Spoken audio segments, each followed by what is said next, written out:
Hi there, welcome. Here's my little synopsis video, if you will, of our first week of the semester for this class, data collection and analysis. So here's our course website.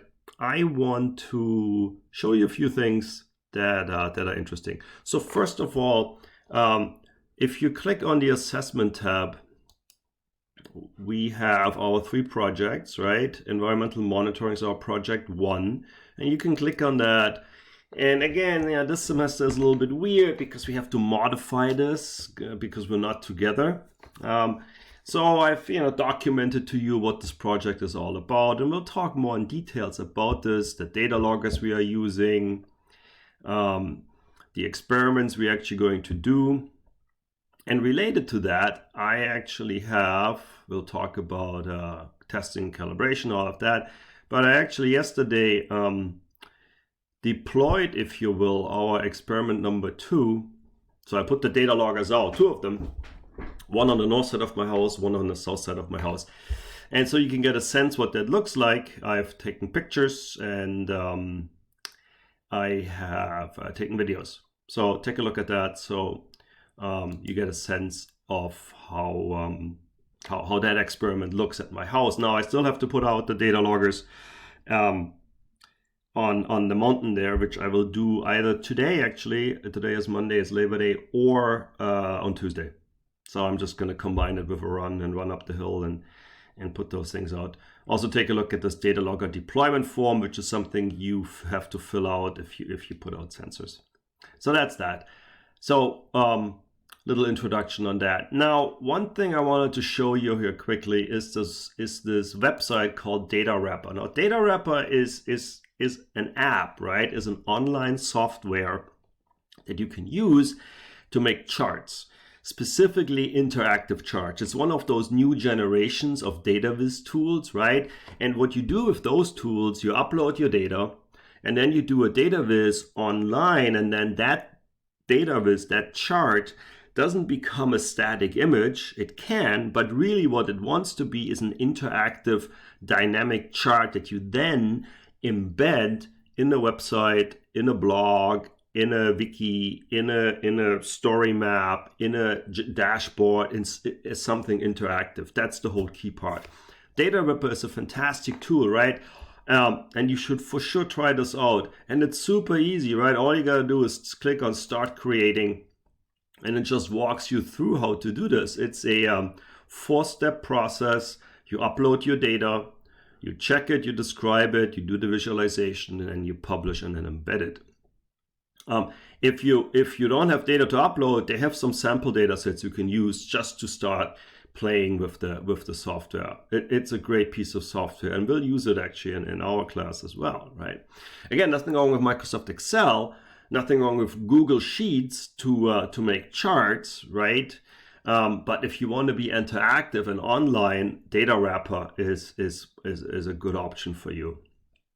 The other site I want to show you is this flowingdata.com. So this is Nathan Yao's website, and he has a blog and he maintains this website, and this is a fantastic website all about data and data visualization, and we'll actually use a whole bunch of his examples. However, if you are on Twitter, if you are on social media, Instagram, whatever, I suggest you follow him, right? If you have some sort of RSS feeder, like a Feedly going, follow him. He always puts out really interesting stuff. So the last thing he put out was actually a little comment about the color article that I had linked for you.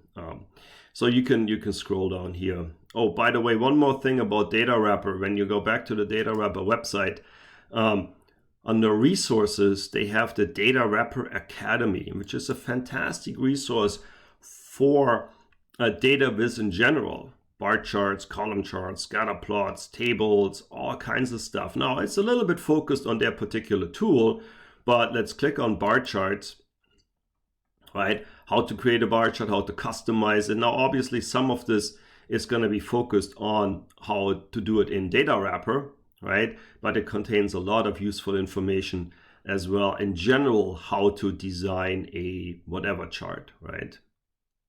There's also, I haven't looked at this in a while, if we go back here, examples that are really helpful if you just want to see this in action, and then their blog, obviously, which is also good to follow. And then finally, storytelling with data. So this is sort of, I suppose, what's at the heart of this course. How do we tell accurate and compelling stories with data, right? Because scientific writing is great, but it tends to be super boring, right? If you write publish a scientific paper in a scientific journal, it's going to be dry, it's going to be boring. Nobody's going to want to read it except the other experts in the field, which is awesome, which is great, right? But if you want to communicate to the public, you can't do that. You can't just give them a scientific paper. That's not going to work, right?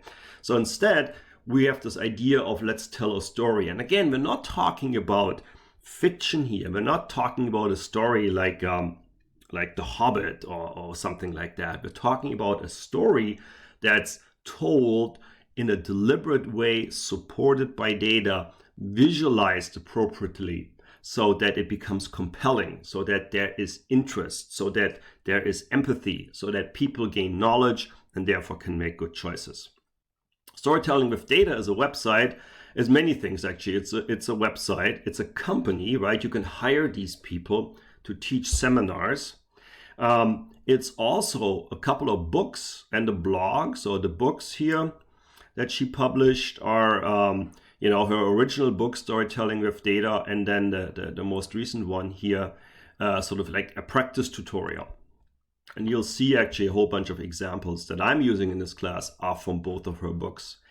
It's a blog I suggest you follow as well. Again, you can subscribe to it in different ways.